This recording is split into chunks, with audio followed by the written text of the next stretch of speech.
제9행성입니다. 제9행성은 태양계 바깥쪽, 즉 해왕성 바깥 명왕성 너머에 있을 것으로 추정되는 거대 행성입니다. 2016년 1월 미국 캘리포니아주 공과대학교 마이클 브라운과 콘스탄틴 바티긴 교수는 명왕성 너머에 태양계의 9번째 행성이 존재한다는 증거를 찾아냈다고 발표했습니다. 즉 해왕성 다음 태양계의 제9행성의 존재를 주장하는 것이었습니다. 이 제9행성이 작은 블랙홀이 아닌가 하는 가설이 나오기도 했지만 700AU 너머에 해왕성 정도 덩치의 행성이 있을 가능성을 제기한 것이었습니다. 추정하는 제9행성의 공전 궤도는 타원행이며 그 주기는 1만 년에서 2만 년이고 태양으로부터의 평균 거리는 약 700AU로 이 거리는 태양과 해왕성 거리의 20배에 이릅니다. 태양으로부터의 근일점은 200AU, 원일점은 1200AU로 추정하고 있습니다. 제9행성의 물리적 성질을 보면 평균 지름은 지구의 2배에서 4배 정도이고 질량은 지구의 10배, 그리고 겉보기 등급은 22로 추정합니다. 제9행성을 예측한 미국의 천문학자 마이클 브라운은 이 천체의 구성 물질을 천왕성 및 해왕성과 비슷한 얼음가스 행성일 것으로 추정했습니다. 이 두 행성은 목성이나 토성에 비해 최외곽 가스층의 두께가 얇고 그 아래에 암석과 얼음이 섞인 층의 구조입니다. 마이클 브라운은 그의 공동 연구팀과 함께 카오와 하우메아, 마케마케, 그리고 에리스 등 해왕성 바깥 천체 36개나 찾아냈습니다. 마이클 브라운은 구체적인 관측이 이루어져서 이 행성의 실체가 드러난다면 로마 신화에 나오는 신들의 이름 중 하나로 이름 지어질 것이라고 했습니다. 다음은 행성 X입니다. 행성 X는 해왕성보다도 먼 궤도에서 태양을 공전하고 있다고 가정되는 가상의 천체입니다. 행성 X가 존재한다는 가설은 명왕성 발견 이전에 존재했으며 이러한 가설이 처음 등장했을 때에는 태양계의 9번째 행성으로 불렸고 1930년 미국의 천문학자 클라이드 톰보에 의해 명왕성이 발견된 이후에는 10번째 행성으로 불려졌습니다. 이 가설은 천왕성과 해왕성의 궤도 운동에서 이론적인 모순이 나타났기 때문이었고 이 모순은 많은 관측으로 거의 해소되었지만 수많은 태양계 외부 천체의 분포와 장주기 해성의 기원 등을 설명하는 근거로 다시 행성 X의 존재가 제기되고 있습니다. 19세기 말에 많은 천문학자들은 해왕성 바깥쪽에 행성 하나가 존재한다고 추측했습니다. 해왕성은 천왕성과 토성 그리고 목성의 궤도 운동의 이론적인 계산에서 발생하는 모순을 설명하는 천체로 순전히 수학자들의 계산에 의해 발견되었습니다. 그러나 이렇게 해왕성이 발견된 후에도 이 행성의 궤도에 계산적으로 오차가 있는 것으로 밝혀졌는데 이러한 의문 때문에 해왕성 바깥쪽에 또 다른 행성이 존재한다는 설이 나돌기 시작했고 이러한 가상적인 행성을 행성 X라고 불렀습니다. 1930년 톰보에 의해 명왕성이 발견되었을 당시 명왕성이 혹시 행성 X가 아닐까라고 생각했지만 명왕성의 질량은 해왕성의 궤도를 설명하기에는 너무 작아서 행성 X가 될 수 없다고 결론 내렸습니다. 명왕성이 발견 후에도 수많은 소행성과 해성 등이 발견되었으나 행성 X는 관측되지 않았습니다.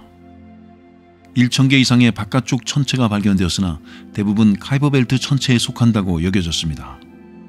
또한 우주탐사선 파이오니어 10호와 11호 그리고 보이저 1호와 2호의 관측에 의해 행성 X의 존재를 부정하는 의견도 존재합니다.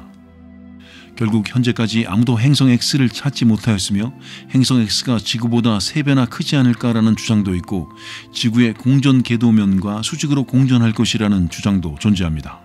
우주 아저씨가 광고를 받았습니다. 광고지만 정말 유익한 정보라서 소개해드리니까요. 스킵하지 마시고 봐주시면 감사하겠습니다. 방송통신위원회에서 정한 경품고시제라는 제도가 있습니다.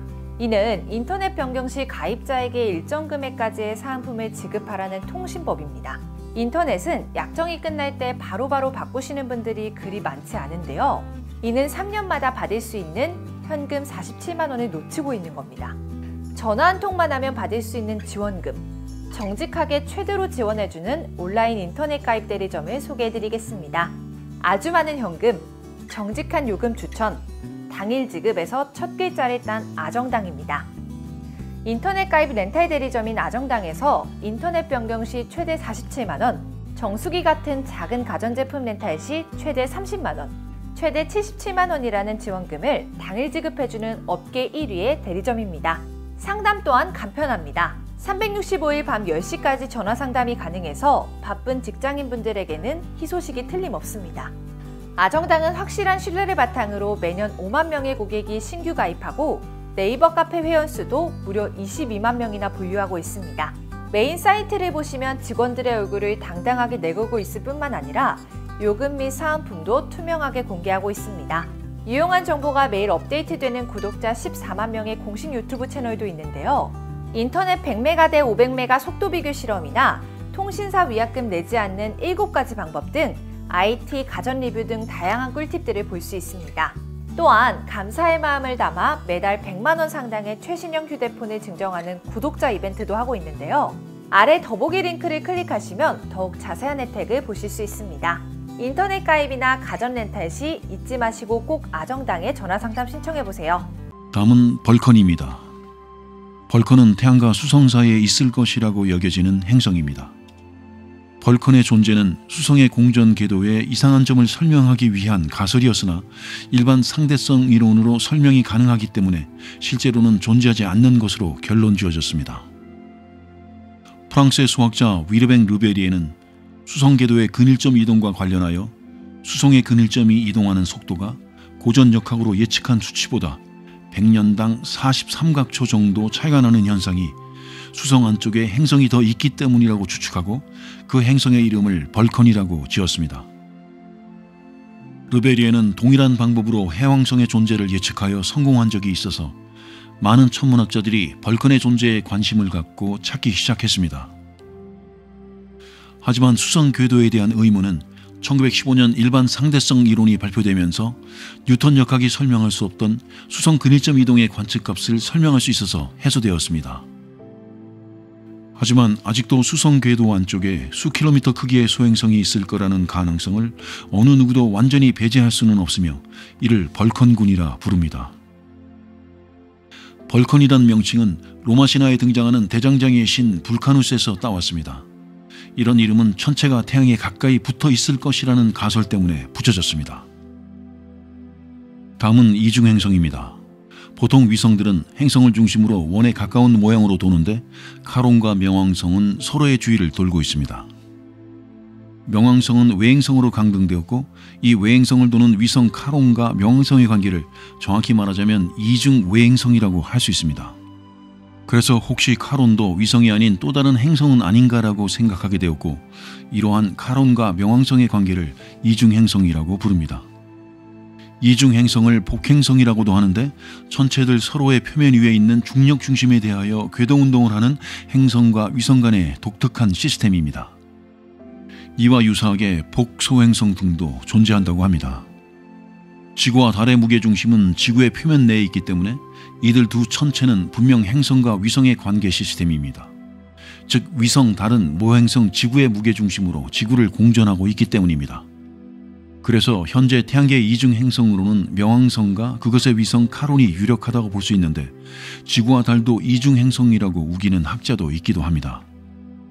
지구와 달의 경우 달의 직경이 지구의 4분의 1, 질량은 무려 81분의 1입니다. 이는 위성의 크기로는 다른 위성보다는 크지만 질량으로는 지구에 비해 너무 작다고 볼 수 있습니다.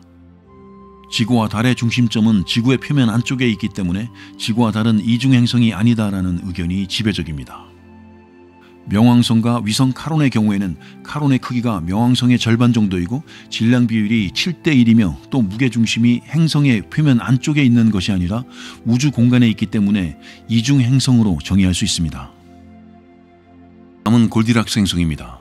골디락스 행성이란 모성으로부터 너무 멀지도 가깝지도 않은 적당한 거리에서 모성을 공전하는 행성을 말합니다. 지구처럼 따뜻한 온도가 형성되어 생명권 유지가 될 수 있습니다. 이런 조건의 행성에서는 생명체가 존재할 가능성이 있지만 지금까지 많은 외계 행성이 발견되었음에도 불구하고 명백하게 골디락스 행성의 조건을 완벽하게 갖추었다고 입증할 수 있는 행성은 아직 없습니다. 골디락스라는 말은 영국의 동화인 골디락스와 세 마리 곰에서 따온 명칭입니다. 동화 속 등장인물인 골디락스는 숲속에서 길을 잃고 헤매다가 빈집에 들어가게 됩니다. 빈집에는 세 그릇의 죽이 있었는데 그중 뜨겁지도 차갑지도 않은 적당하게 데워진 죽을 먹었고 너무 딱딱하지도 너무 푹신하지도 않은 적당히 부드러운 침대를 선택하여 누웠다는 일화에서 유래되었습니다. 다음은 거대 행성입니다. 거대 행성은 무겁고 반지름이 큰 행성을 말하는데 이들은 보통 암석 또는 다른 고체 물질보다는 비등점이 낮은 기체 또는 얼음으로 구성되어 있습니다. 태양계에서 거대 행성으로 알려진 천체로는 목성, 토성, 천왕성 그리고 해왕성이 있습니다. 거대 행성은 거대 기체 행성 또는 목성의 명칭을 따서 목성형 행성으로 부르기도 하고 목성, 토성과는 다른 조성을 지니는 천왕성과 해왕성은 거대 얼음 행성으로 따로 분류합니다. 목성과 토성의 주요 조성은 수소와 헬륨이며 천왕성과 해왕성은 물, 암모니아 그리고 메탄입니다. 거대 행성은 수소와 헬륨으로 이루어진 두꺼운 대기를 갖고 있으며 암석 요소의 핵을 지니고 있습니다. 거대 행성은 흔히 고체로 이루어진 표면이 없어서 거대 행성에 착륙하는 것은 불가능하다고 볼 수 있습니다. 그리고 또한 많이 발견되고 있는 외계 거대 행성 중에서 높은 표면 온도를 갖고 있는 뜨거운 목성과 뜨거운 해왕성은 모성과 아주 가까이서 공존하는 거대 행성입니다. 현재까지 발견된 대부분의 외계 행성은 태양계의 거대 행성과 비슷한 크기의 천체입니다. 우주에서 약 98%가 수소와 헬륨인 상대적인 원소 함량을 고려한다면 만약 목성보다 더 무거운 암석형 행성을 발견한다면 매우 놀랄 일이 될 것입니다. 다음은 헬륨 행성입니다. 헬륨 행성은 대기의 주성분이 헬륨으로 구성된 천체입니다. 헬륨 행성은 다양한 환경에서 만들어질 수 있다고 여겨지며 우주에 널리 분포되어 있는 행성입니다. 헬륨 행성은 크게 두 가지 과정으로 생성된다고 여겨지는데 뜨거운 목성의 형태로 모황성을 돌다가 수소가 증발하여 헬륨이 남는다는 이론 모델입니다. 가스 행성의 수소 증발로 헬륨 형성이 된다는 것이죠. 이러한 헬륨 행성은 무거운 가스의 증발을 통해 더 가벼운 가스를 더 많이 배출하고 시간이 지남에 따라 수소를 고갈시켜 더 많은 비율의 헬륨을 남길 것으로 예상됩니다. 그리고 또 다른 이론으로는 헬륨이 풍부한 백색 외성의 잔해일 가능성이 있다는 것입니다. 적색 외성에서 질량의 대부분이 행성상 성운 형성으로 인해 소실되고 헬륨이 많은 중심핵만 남게 되어 헬륨 형성으로 진화하게 된다는 가설입니다. 이 두 가지 이론 모델 중 첫 번째 이론이 더 인정받고 있는 실정이며 대표적인 헬륨 형성 후보로는 글리제 436b가 있습니다. 다음은 용암 행성입니다. 용암 행성은 외계 지구형 행성으로 행성 표면 전체 또는 대부분이 용암으로 덮여있는 천체를 말합니다. 용암 행성 대부분은 모성을 아주 가까운 거리에서 돌고 있는 암석 행성일 것으로 추정합니다. 용암 행성의 상태가 된 것은 젊은 행성이 막대한 규모의 충돌 사건을 겪었기 때문이거나 모성과 가까워서 막대한 복사열로 인해 표면이 녹는 원인이라고 추정합니다. 행성의 공전 궤도가 찌그러져 있는 경우 가까이 있는 모성으로부터 중력이 행성을 주기적으로 뒤틀어 놓으며 이것은 마찰을 생기게 하고 내부열을 일으킵니다. 이 내부열이 막대한 원시 행성의 경우 화산 활동이 매우 빈번하게 일어나고 표면은 용암으로 덮인 모습을 띠게 됩니다. 태양계 위성인 이오가 모행성인 목성과 매우 가까이 있어 기조력이 뒤틀리는 것은 용암 행성의 형성 원인과 유사합니다. 이오는 태양계에서 지질학적으로 가장 화산 활동이 활발한 천체로 수백 개의 화산과 거기에서 흘러나온 황용암 구조가 널려 있습니다. 조속 고정된 행성에서 항성의 빛을 받는 쪽은 용암의 바다 혹은 열기로 증발한 암석이 응축되어 암석의 비가 내릴 것이고 빛을 받지 않는 쪽은 용암이 고여있는 호수가 존재할 수도 있습니다. 또한 행성 자체의 질량도 암석 행성 표면의 지각판 활동량과 연관이 있으며 지구보다 무거운 행성은 더욱 활발한 지질 활동을 할 것입니다. 그래서 화산 활동은 매우 활발해지고 표면은 용암으로 덮이게 됩니다. 다른 천체와의 대규모의 충돌 또한 용암 행성의 원인이 됩니다.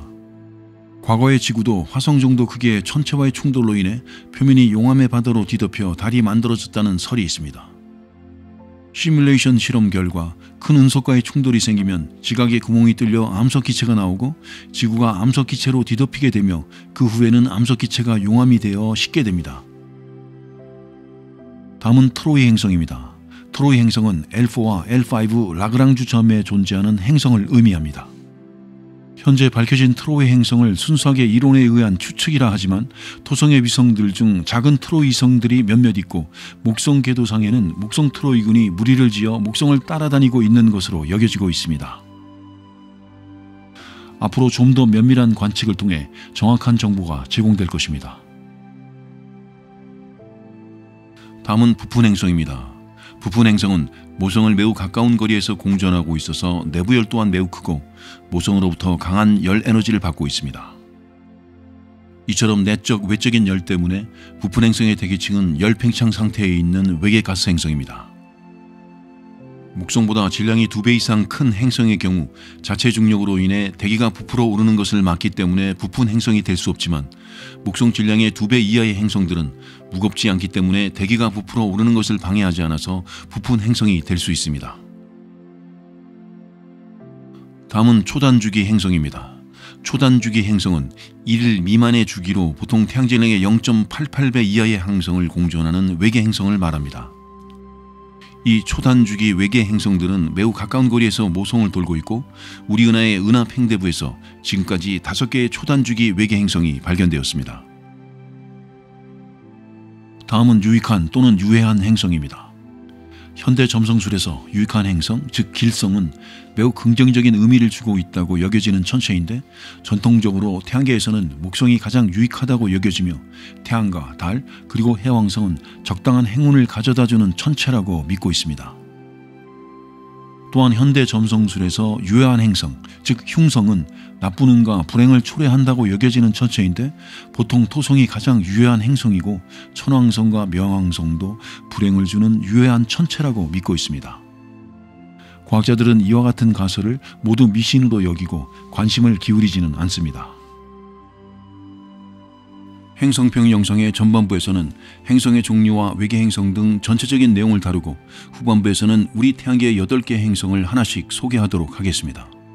행성 1편에서는 수성, 행성 2편에서는 금성을 다루었고 이번 행성 3편에서는 화성을 채널 초기에 업로드한 태양계 행성들의 영상 내용보다는 더 자세하고 심화된 내용으로 심도 있게 다루어 보았습니다.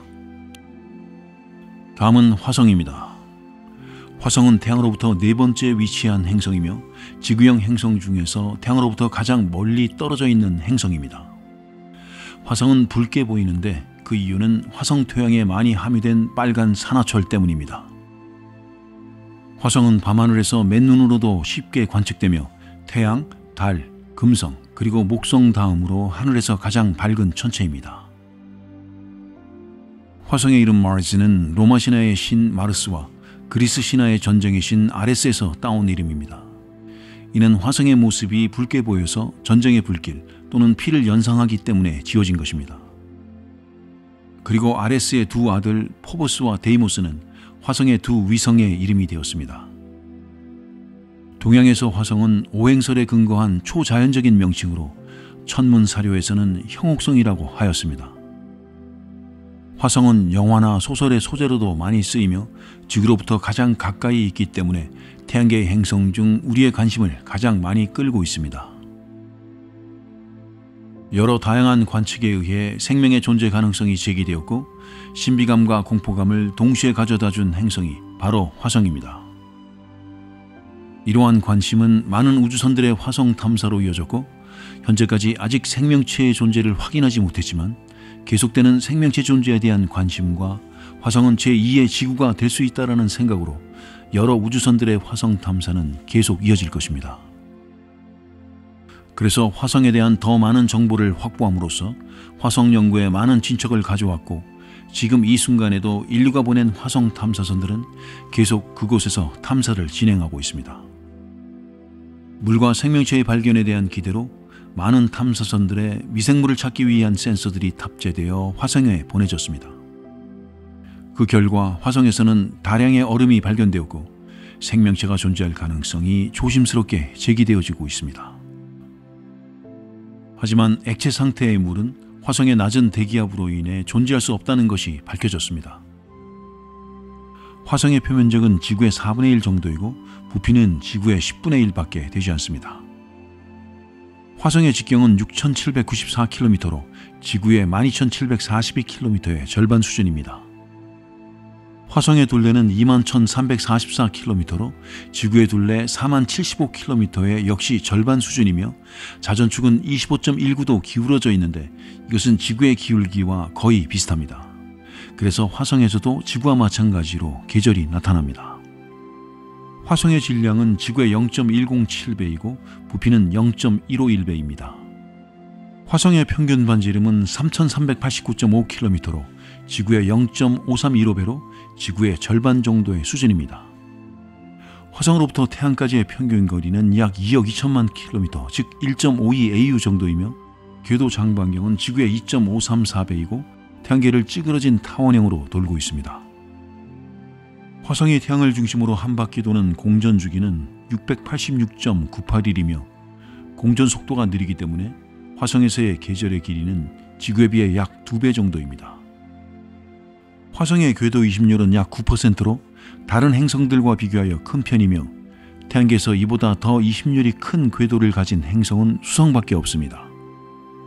그리고 화성이 지구로부터 가장 가까울 때인 근일점은 약 5,500만 km이고 지구로부터 가장 멀 때인 원일점은 약 4억 100만 km로 평균 거리는 2억 2,500만 km입니다. 다음은 화성의 자전입니다. 화성의 자전 주기는 약 24시간 37분으로 지구와 거의 비슷하고 자전축 또한 25도 기울어진 것도 지구와 매우 비슷합니다. 하지만 화성의 운동이 장기간 동안 안정한지를 조사하기 위하여 수행된 시뮬레이션의 결과로는 자전축이 크게 변하는 현상을 겪고 있다는 것을 알게 되었습니다. 화성의 자전축은 수백만 년에 걸쳐 불규칙하게 변동하고 있고 이 변동은 태양과 다른 행성들과의 중력 상호작용에 의한 것으로 추정됩니다.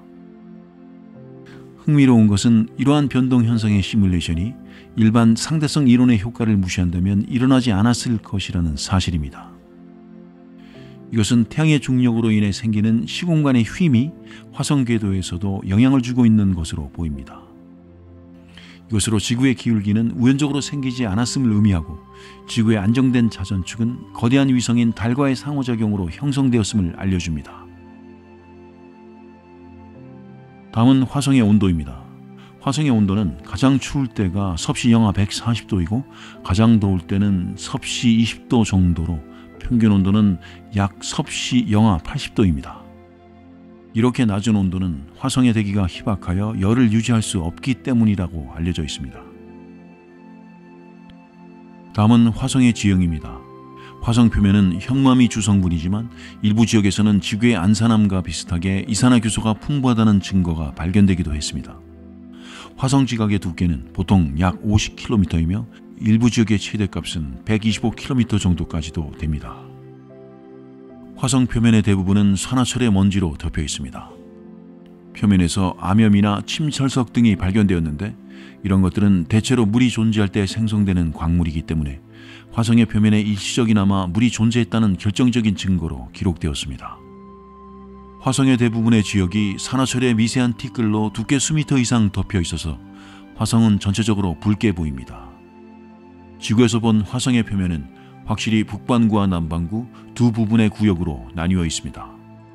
북반구는 용암층이 흘러내림으로 인해 평평한 평원이 펼쳐져 있으며 남반구는 운석 충돌로 인해 구멍이 파이고 분화구, 즉 충돌구가 존재하는 고지가 많습니다. 그 때문에 지구에서 볼 때 화성은 두 지역으로 나뉘어 양쪽의 밝기가 다릅니다. 밝게 보이는 평원은 붉은 산화철을 많이 포함한 티끌과 모래로 덮여 있으며 아라비아 대륙이나 아마조니스 평원 등으로 불리게 되었고 에리트레아해, 세이레네 바다, 그리고 오로라만 등으로 불립니다.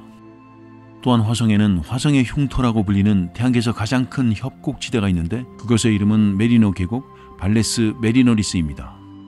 이 계곡의 명칭은 처음 계곡을 발견했던 화성궤도 탐사선 메리노 9호의 명칭을 본따 붙여졌습니다.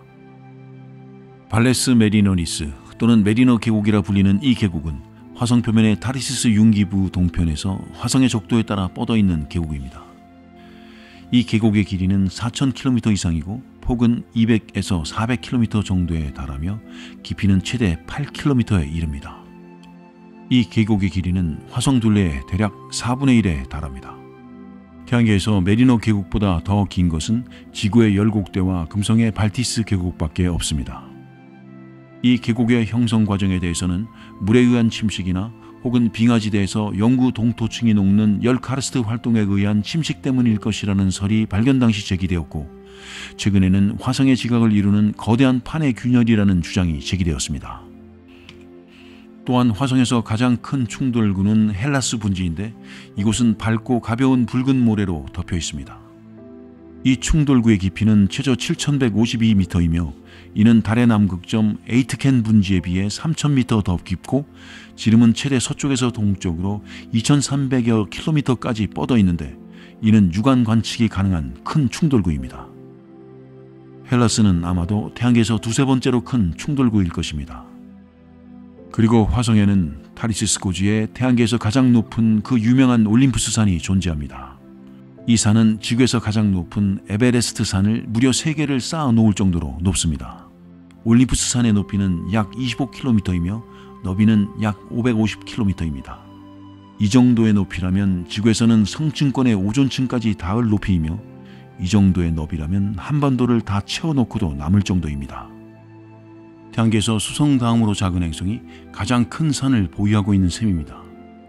워낙 넓은 산의 면적 때문에 그 엄청난 높이에도 불구하고 평균적인 경사도는 매우 완만하여 그래서 누구나 쉽게 등반이 가능할 정도입니다.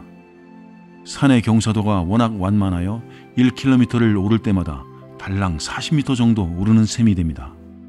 이 정도의 경사도라면 어린아이조차도 옆집 할머니도 쉽게 오를 수 있는 아주 평범한 산책길이라고 봐도 무난할 정도입니다.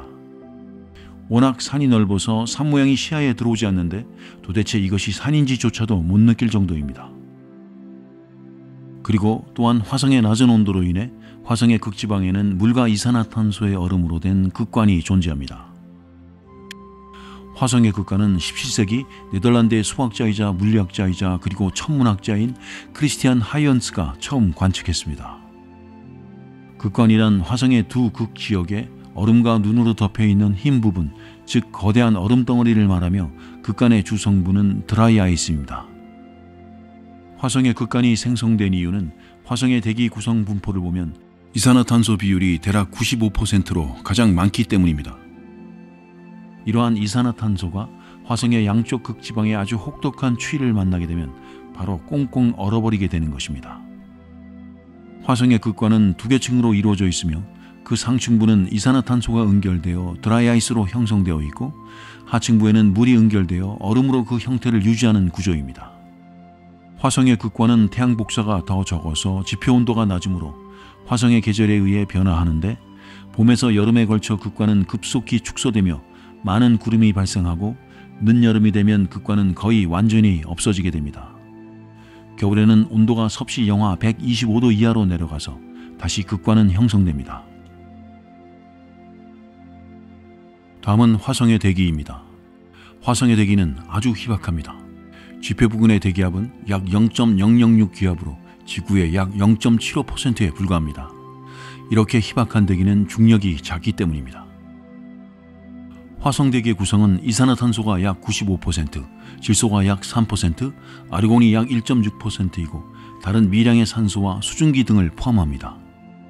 이는 금성과 매우 비슷한 대기의 구성이지만 금성에 비해 대기가 매우 희박하여 높은 온도를 가질 수 없습니다. 2003년 지구에서 망원경에 의한 관측으로 화성 대기에 메탄이 있다는 가능성이 제시되었고, 2004년에 마스 익스프레스 탐사선의 조사가 이루어졌는데 사실상 이 조사에 의해서 메탄의 존재가 확인되었습니다. 화성에 메탄이 존재한다는 것은 매우 흥미로운 일입니다.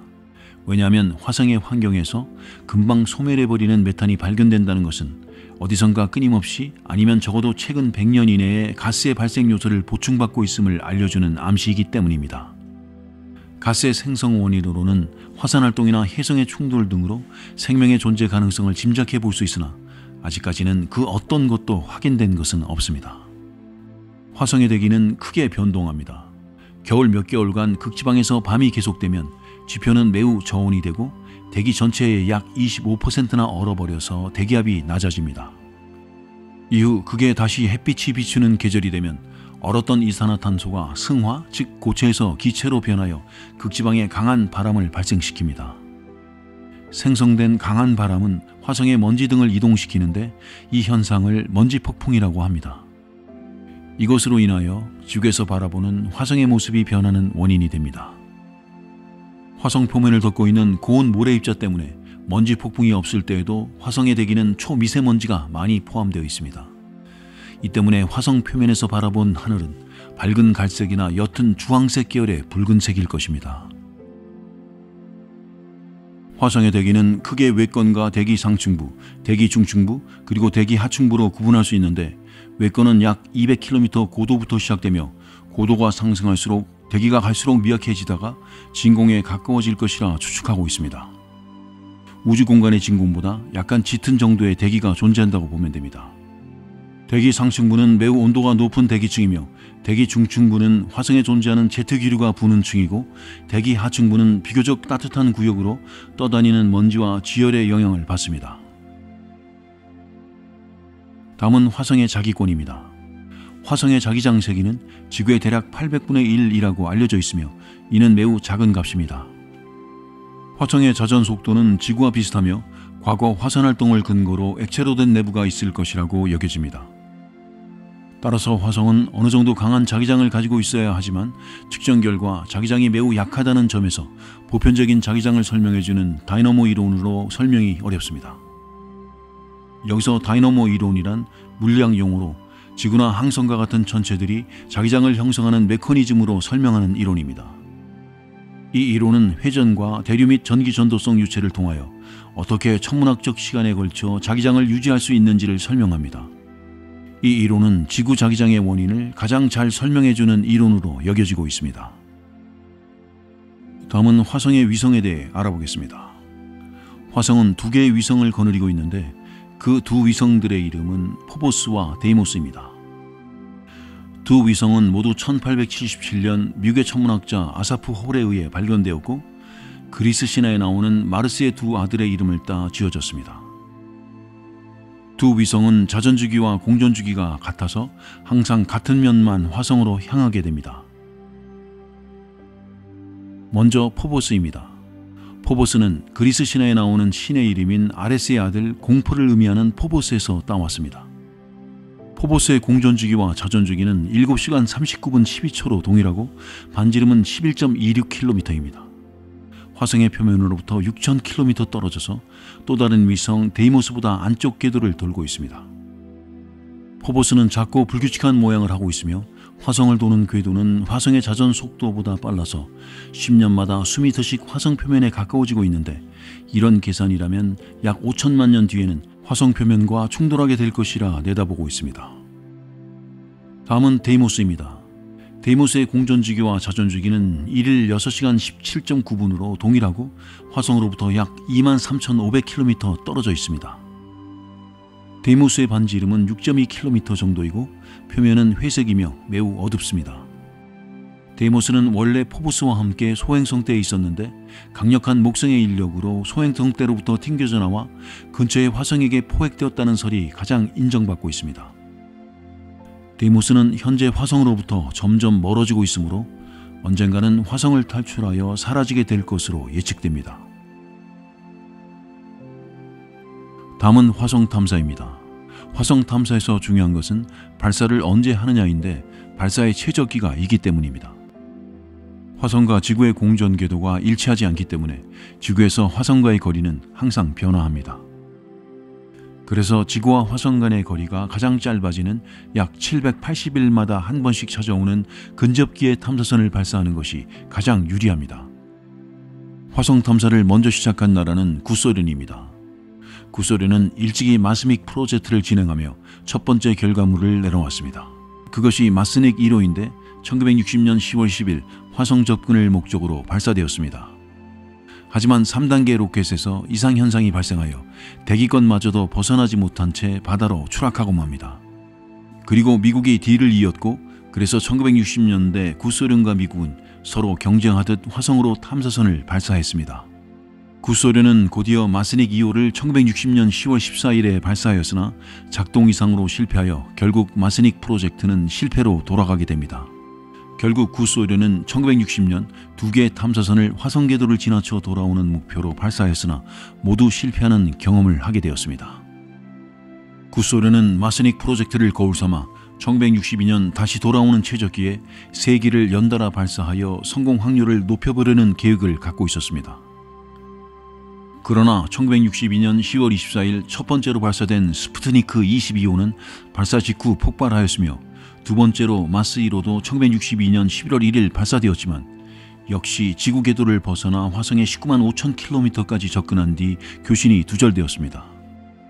그리고 1962년 11월 4일 세 번째로 발사된 스푸트니크 24호도 지구 궤도조차 벗어나지 못하고 실패하고 맙니다. 결국 1962년 구소련은 3개의 기를 더 시도하지만 역시 실패의 경험을 또 맛본 것이었는데 3기 중 2기는 지구 궤도에 머물렀고 나머지 하나는 화성을 돌아오는 동안 지구와의 교신이 끊어진 결과를 받아들여야 했습니다. 또한 구소련이 1964년 6월 4일 이어서 발사한 존두 1964A호는 발사 도중 실패로 돌아가는 결과를 낳았습니다. 그러는 사이 미국은 최초의 화성 탐사선 메리노 3호를 1964년 11월 4일 발사합니다. 메리노 3호는 화성 근접 통과를 임무로 하였지만 로켓 윗부분 덮개가 열리지 않아서 태양 전지판에 전력이 공급되지 않았고 이로 인해 배터리가 모두 소모됨과 동시에 정지해버리면서 화성에 도달하지 못하고 실패로 돌아가게 됩니다.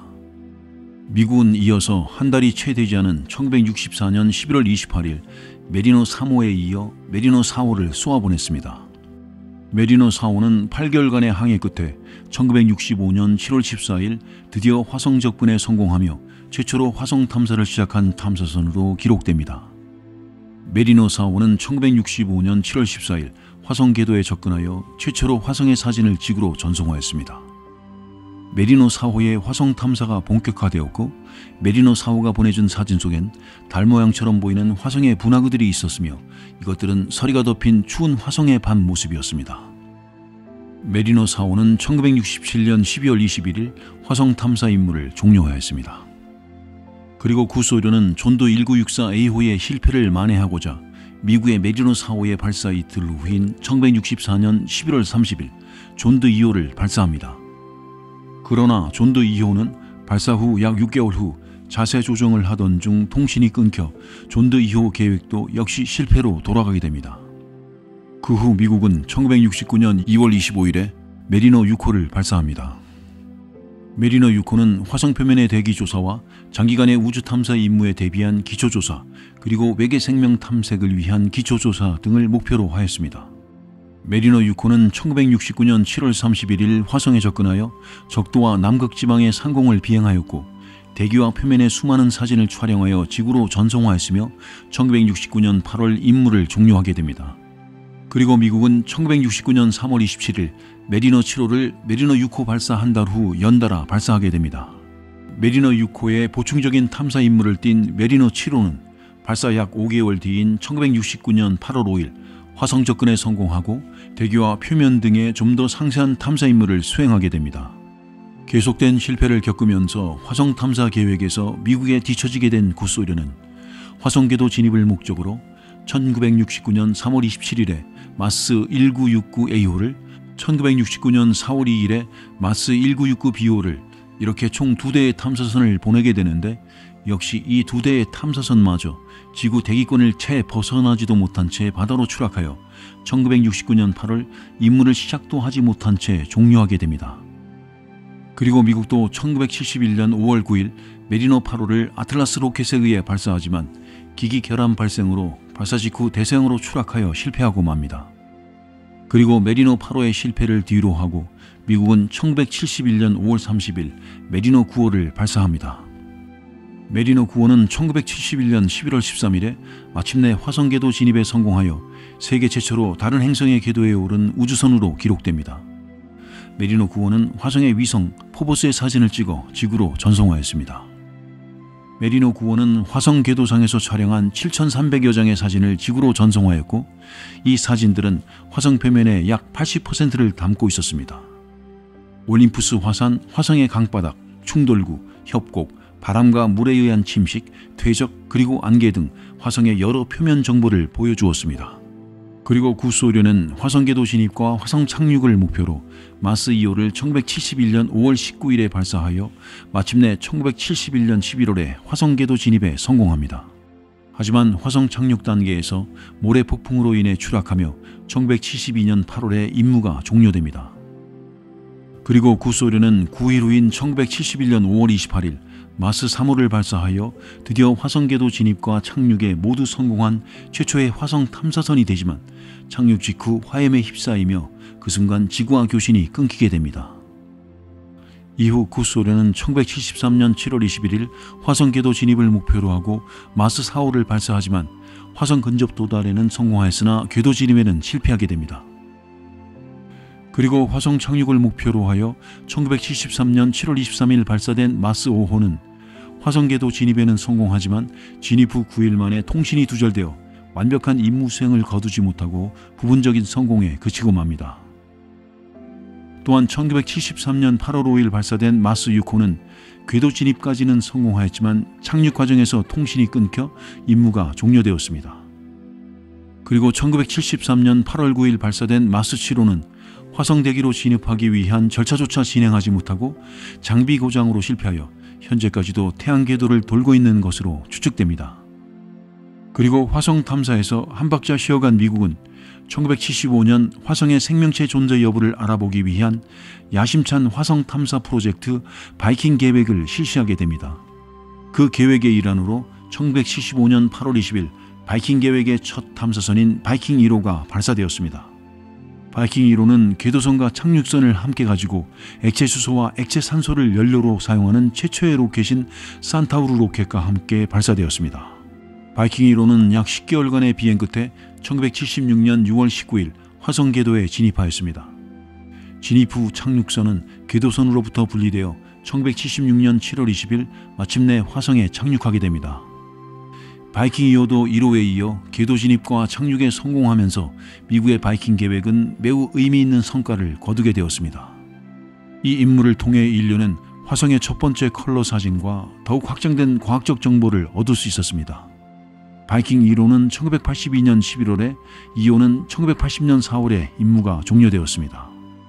구소련의 화성 탐사 계획에서 발사한 우주선들은 바이킹보다 몇 년 일찍 수많은 착륙을 시도했지만 미국의 메리너 계획이 수행했던 것보다 성공적인 결과를 얻지는 못했습니다. 그 이후 약 10년 넘게 구소련의 화성 탐사 계획은 진척되지 않았습니다. 1988년 구소련은 새로운 꿈을 안고 포보스 탐사선을 발사하여 다시금 화성 탐사에 활기를 띠게 됩니다. 하지만 화성의 궤도 진입과 착륙을 목표로 발사된 포보스 1호는 1988년 7월 7일 궤도 진입 중 통신이 두절되었고 5일 뒤 발사된 포보스 2호 또한 착륙 직전에 역시 통신이 끊기면서 구소련의 이번 화성 탐사 계획도 결국 실패로 돌아가게 됩니다. 정확히 말하자면 화성의 궤도 진입 후 일부 데이터를 지구로 보내는 데까지만 성공한 반쪽짜리 임무 수행이었습니다. 1990년대에 들어서 미국이 처음으로 발사한 화성 탐사선은 마스 옵저버인데요. 화성의 지리와 기후를 연구하기 위해 설계되었습니다. 옵저버는 1992년 9월 25일 발사되어 궤도 진입에 시도하였으나 진입 약 3일 전 실종되어 실패로 끝나게 됩니다.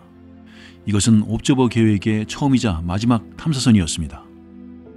나사는 이 계획에 약 8억 1,300만 달러를 투자하였지만 계획 자체가 아예 포기되고 맙니다. 옵저버 실종 원인 조사위원회에서는 통신 손실을 가장 큰 원인으로 잡았고 또는 우주선의 추진 시스템에서 연료 가압 탱크가 파열됨으로써 우주선이 제 기능을 하지 못했을 것으로 추측했습니다. 또 다른 이유로는 관제팀이 원격 송신 장치를 꺼놓았다가 어이없게도 발사 직후 재부팅을 하지 않아서 옵저버는 고철덩어리가 되어 컨트롤을 할 수 없게 되었고 우주 속으로 무제한 날아가 버렸다는 가능성도 배제할 수 없다고 했습니다. 다음은 마스 글로벌 서베이어입니다. 1996년 11월 7일 미 항공우주국 나사는 마스 글로벌 서베이어를 발사시킵니다. 서베이어의 총 무게는 1030.5kg이며 여러 관측 장비를 싣고 화성으로 떠났습니다. 서베이어의 임무는 1. 화성 표면의 특징과 지질학적 과정 파악, 2. 화성의 모양과 지형, 그리고 중력장 탐사, 3. 표면 광물과 얼음, 암석의 구성과 분포 파악, 4. 대기의 열 구조와 기후 감시, 5. 자기장의 특성 파악, 6. 표면과 대기 사이에서 발생하는 상호작용 연구 등의 임무였습니다. 그리고 면밀한 탐사를 위한 5개의 계측기들이 마스 글로벌 서베이어를 타고 함께 갔습니다. 그 장비들을 소개하자면 먼저 말린 우주센터가 운영하는 화성 궤도선 카메라 MOC, Mars Orbital Camera인데 MOC는 1997년 9월과 2006년 11월 사이에 24만 건 이상의 화성 이미지를 촬영하여 지구로 전송하였습니다. 두 번째는 화성의 전체 지형을 결정하도록 설계된 화성 궤도선 레이저 고독의 MOLA, Mars Orbital Laser Altimeter이고, 세 번째는 열 방출을 스캔하여 표면의 미네랄 성분을 매핑한 열 방출 분광계 TES, The Thermal Emission Spectrometer와 자기계 및 전자반사계 그리고 안정발전기 등이 탑재되어 탐사 임무를 수행하였습니다. 이 임무는 20여 년간의 화성 탐사 역사에서 크게 성공적으로 수행한 것이었습니다. 서베이어는 발사 후 약 10개월이 지난 1997년 9월 11일에 화성 궤도에 도착하여 임무를 수행하기 시작했습니다. 서베이어는 2004년 3월 30일 소저너 이후 두 번째로 성공한 화성 탐사 로봇인 스피릿이 착륙하고 난 후에 첫 이동 경로를 보여주는 바퀴 자국을 사진으로 담았습니다. 스피릿은 2003년 발사된 나사의 화성 탐사 로봇이며 화성에서 물의 존재 여부와 암석과 토양 등을 파악하는 임무를 안고 있었으며 2010년 3월 22일에 통신이 두절되었습니다. 마스 글로벌 서베이어는 2005년 4월 마스 오디세이 우주선과 마스 익스프레스 우주선을 촬영하였는데 지구를 떠나 다른 행성의 궤도에 있는 또 다른 우주선을 직접 촬영하는 최초의 탐사 로봇가 되었습니다. 그 후 서베이어는 화성의 기상을 지속적으로 감시하고 2007년 발사될 예정이었던 피닉스 우주선과 2011년에 발사될 예정이었던 큐리오시티 탐사선의 착륙 가능 장소들을 조사했습니다. 마침내 서베이어는 2006년 11월 2일 지구와의 통신이 두절됩니다. 그 다음에는 화성 착륙과 탐색을 목표로 미국은 마스 패스파인더를 1996년 12월 4일 발사합니다. 패스파인더는 1997년 7월 안정적으로 화성 표면 착륙에 성공하였고 약 80일간 화성에 머무르며 탐사 임무를 수행했습니다. 소저너라는 매우 작은 원격 조종체를 움직여 착륙 지점 주위 몇 미터를 여행하고 화성의 환경 조건을 탐색하며 표면의 돌들을 수집했습니다. 패스파인더의 탐사 주 목표는 화성의 대기와 기후, 토양과 암석의 연구였습니다. 마스 패스파인더는 1976년 바이킹 착륙선이 화성에 착륙한 이후 20년 만에 다시 착륙하는 탐사선이었으며 다양한 종류의 신기술들이 사용되었습니다. 1997년 7월 4일 패스파인더는 초속 6.1km의 속도로 화성의 대기권에 진입합니다. 이후 에어로 브레이킹을 통해 초속 370m 수준까지 속도를 낮추고 낙하산을 펼쳐 추가 감속한 후 에어로셀로부터 착륙선이 분리되어 20m 길이의 줄에 매달립니다. 그렇게 하여 화성의 대기를 탐사하고 이후 고도 약 96m 지점에서 고체 로켓 분사를 진행하고 매달렸던 줄을 끊어버립니다. 마침내 1997년 7월 4일 16시 55분 55초 패스파인더는 화성 표면 착륙에 성공하게 됩니다. 패스파인더는 바이킹 착륙선 이래 무려 20여 년 만에 화성 지표면에 직접 착륙하는 탐사선이 되었습니다. 패스파인더의 주된 목표 임무는 화성의 토양과 암석 그리고 대기와 기후 파악하기, 간단한 통신 체계만을 가지고도 정보를 송신 및 수신할 수 있는지 확인하기, 그리고 화성 지표에서 로버의 기동성과 실용성을 체크하기였습니다. 우주선 본체의 착륙선인 패스파인더에는 360도 회전이 가능한 특수 스테레오 컬러 카메라 IMP Imager for Mars Pathfinder가 탑재되었습니다. IMP는 두 개의 렌즈를 이용하여 화성의 경관을 촬영하였습니다. 이뿐만 아니라 화성의 기와 대기 정보를 수집하는 ASI Atmospheric Structure Instrument도 탑재되었습니다. ASI를 통해서는 화성의 기압, 바람, 그리고 온도에 대한 자료를 수집할 수 있었습니다. 그리고 3개의 바람 자료가 탑재된 기후 측정 기기 MET Meteorology Package도 탑재되었습니다. MET를 통해서는 3개의 바람 자료를 이용하여 바람의 풍속을 정확히 분석할 수 있었습니다. 또한 패스파인더에 탑재된 최초의 화성 표면 운행 로버인 소저너에는 초속 1cm를 주행할 수 있도록 6개의 바퀴가 부착되어 있었습니다. 소저너는 컬러 카메라 이미징 시스템을 통해 주행용 내비게이션과 함께 화성 표면을 아주 가깝게 접근하여 포착할 수 있었습니다. 그리고 장애물과 위험을 탐지하는 레이저기기 LS-HDS Laser Striper Hazard Detection System과 투하이나 암석의 성분을 분석하는 엑스레이 분광기 APXS Alpha Proton X-ray Spectrometer가 함께 탑재되어 있었습니다. 패스파인더는 착륙 83 화성일 후인 1997년 9월 27일 통신이 두절되며 임무가 종료되었습니다. 다음은 노조미입니다. 1998년 7월 일본의 최초 화성 탐사선 노조미가 발사됩니다. 노조미는 일본의 네 번째 심우주 탐사선이자 최초의 행성 탐사선입니다. 일본의 노조미 프로젝트는 1980년대부터 시작되었으며 금성을 탐사할 목적이었지만 화성의 과학적 조사 가치가 높아져서 화성으로 탐사 목적지를 변경하였습니다. 노조미는 일본에 의해 설계와 제작 그리고 발사가 이루어졌지만 캐나다와 독일, 스웨덴 그리고 미국 등에서 제공한 14종류의 장비들이 노조미에 탑재되었습니다. 하지만 화성 궤도 진입을 목표로 발사된 노조미는 궤도 진입에 실패하여 당초 예정되었던 대기권 관측 임무는 모두 취소됩니다. 다음은 마스 클라이미트 오비터, 마스 폴라랜더 그리고 딥스페이스 2호입니다.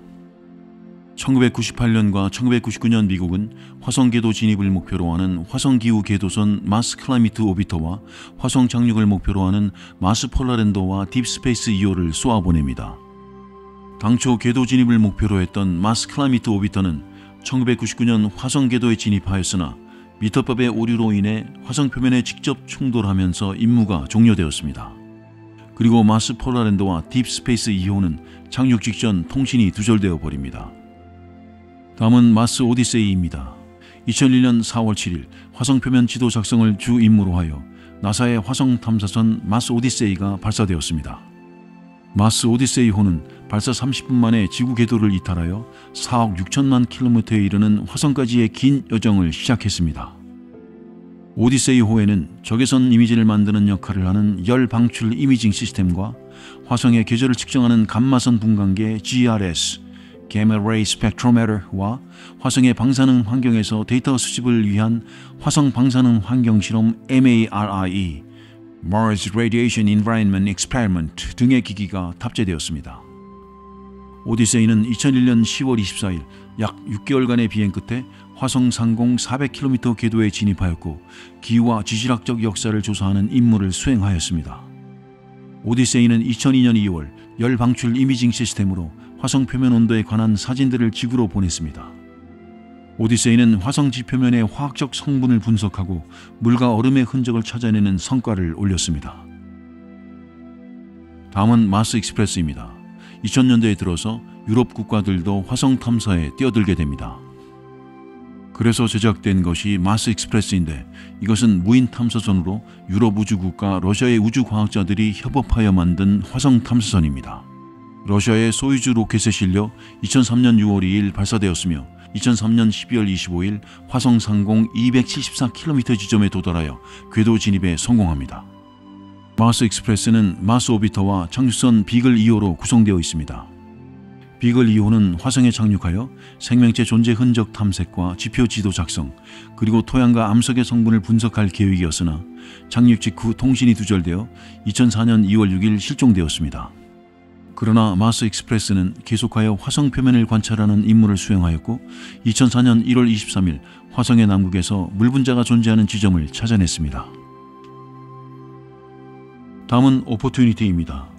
2003년 7월 7일 미 항공우주국 나사의 화성 탐사 로버 오포튜니티는 플로리다주에 있는 케이프 커네버럴 공군기지에서 발사되었고 2004년 1월 25일 화성의 메리디아니 평원에 착륙하였습니다. 당초 예상되었던 수명은 약 90일이지만 오포튜니티는 이를 훨씬 넘어 약 15년간 활동하였습니다. 오포튜니티의 무게는 180kg이며 높이 1.5m, 너비 2.3m, 길이 1.6m로 설계되었습니다. 오포튜니티에는 6개의 바퀴가 부착되어 있는데 전방과 후방으로 곧게 뻗어있는 이 바퀴들은 로커 보기 방식으로 작동하며 주행의 안정성을 위해 30도씩 꺾여있는 형태입니다. 오포튜니티의 작동 온도는 섭씨 영하 40도에서 섭씨 40도 사이이며 이는 방사성 동위원소 히터를 통해 유지되고 있고 비상사태에 대비하여 전기 히터도 부착되어 있습니다. 오포튜니티에 부착된 탐사 장비는 색과 질감, 광물학에 관한 조사와 지역 연구에 쓰이는 파노라마 카메라, 주행용 저해상도 광범위 모노크롬 카메라인 내비게이션 카메라, 그리고 토양과 암석의 성분을 분석하는 적외선 분광기 미니테스 등입니다. 또한 로봇팔에 부착된 탐사 장비는 토양과 암석의 광물학 관련 연구와 조사에 쓰이는 미모스2 Miniaturized Massive Hour Spectrometer, 수집한 토양과 암석의 성분을 검사하는 APXS Alpha Particle X-ray Spectrometer, 수집한 암석과 토양을 확대할 수 있는 고해상도 현미경 MI Microscopic Imager, 그리고 수집한 암석을 정밀 조사할 때 쓰이는 RAT Rock Resin Tool 등입니다. 그리고 오퍼튜니티는 2014년 7월 28일 기준으로 지금까지 활동한 로봇들 중에서 가장 긴 거리를 주행하였습니다. 오퍼튜니티의 조사 결과 나사의 과학자들은 화성에 적철석이 존재한다는 사실을 알게 되었고, 이를 토대로 과거 화성에 물이 흘렀었다는 가설을 세울 수 있었습니다. 오퍼튜니티는 이후 2004년 7월부터 12월까지 인디어런스 분화구에서 탐사를 진행했습니다.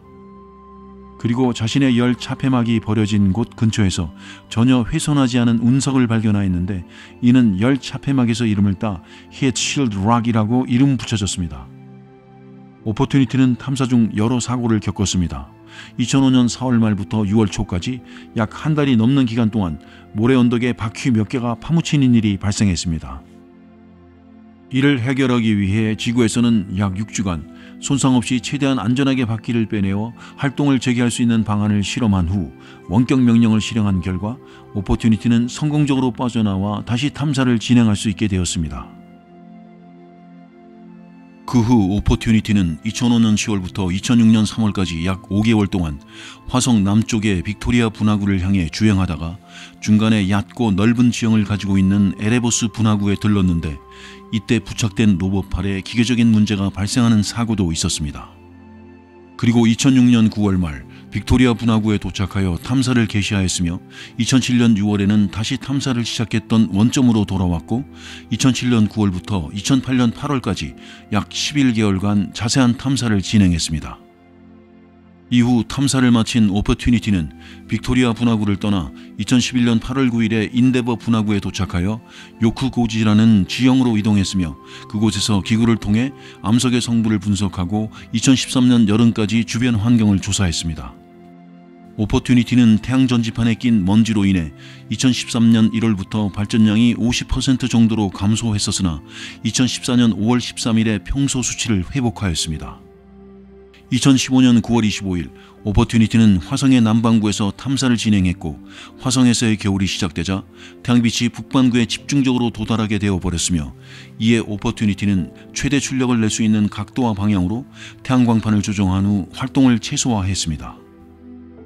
3년이 지난 2018년 6월 12일 오퍼튜니티는 관측 이래 최대 규모의 모래폭풍에 맞닥뜨리게 되었습니다. 이를 감지한 오퍼튜니티는 모든 활동을 전면 중지하고 동면에 돌입했는데 2019년까지 아무런 응답이 없는 상태였습니다. 나사의 연구진들은 오퍼튜니티와의 교신을 시도하기 위해 계속해서 노력해왔습니다. 2018년 10월 이후 다시 통신을 시도했으나 계속해서 응답이 없는 상태였고, 나사는 이런 통신 실패의 원인을 두 가지로 추측하고 있었는데, 첫 번째는 컴퓨터의 재부팅 실패이고, 두 번째는 화성의 모래폭풍 때 불어온 먼지들이 탐사차의 태양전지를 덮었을 것이라는 추측입니다. 나사는 이후에도 탐사차와 계속해서 교신을 시도하였습니다. 오퍼튜니티호는 나사가 1000번 이상의 신호를 보냈음에도 불구하고 감감무소식이었고, 결국 나사는 2019년 2월 13일 오퍼튜니티호가 임무를 완료했다고 선언하였습니다. 다음은 포보스 구룬트입니다. 2010년대에 들어 러시아는 화성의 샘플을 채취하여 지구로 기환하는 포보스 구룬트 계획을 시행하지만 지구 대기권을 채 벗어나지 못하고 추락하며 이 계획도 역시 실패로 끝나게 됩니다. 다음은 잉호 1호입니다. 2011년에는 화성 궤도 선회를 목표로 했던 중국의 첫 화성 탐사선 잉호 1호가 발사되었는데, 이것은 중국 국가항천국의 첫 화성 탐사선이었습니다. 잉호 1호는 지구권을 벗어나지 못하고 그대로 추락하면서 중국의 첫 번째 화성 탐사 도전은 실패로 끝나게 됩니다. 잉호 1호의 무게는 약 115kg이었고 화성 주위를 약 2년 정도 공전하며 화성의 표면과 대기권 그리고 자기장 등을 연구할 계획이었습니다. 다음은 망갈리안입니다. 망갈리아는 2013년 11월 5일 발사된 인도 최초의 화성 궤도선입니다. 망갈리아는 화성의 궤도 진입에 성공하였고 현재까지도 임무를 수행하고 있습니다. 다음은 아말입니다. 2020년 7월 19일에는 아랍에밀리트 최초의 화성 궤도선 희망이라는 뜻의 아말이 발사되어 2021년 2월 화성에 도착하였으며 현재까지도 안정적으로 임무를 수행하고 있습니다. 다음은 틴넨 1호입니다. 2020년 7월 23일에는 중국의 두 번째 화성 탐사선 틴넨 1호가 발사되어 지난 2021년 2월 화성 궤도에 진입하였습니다. 틴넨 1호는 화성을 직접 탐사하고 샘플을 채취한 후 지구 귀환을 목표로 하고 있습니다. 다음은 퍼서비어런스호입니다. 2020년 7월 30일에는 미국의 퍼서비어런스호가 발사되었습니다. 이 탐사선은 화성의 생명체 거주 여부와 고대 환경조사 및 지표의 역사 등을 밝히는 임무를 갖고 있었으며 2021년 2월 18일 화성에 착륙하였습니다. 퍼서비어런스호는 인류가 직접 화성에 착륙하여 탐사할 때 어떤 위험이 도사리고 있는지를 탐색하고 대기의 조성을 파악하여 정말 인류가 화성에 기지를 건설할 수 있는지에 대한 여부를 조사하게 됩니다. 또한 유인 우주선의 착륙 방법에 대한 여러 가지 고려사항을 조사하고 분석하는 것을 목표로 하고 있습니다.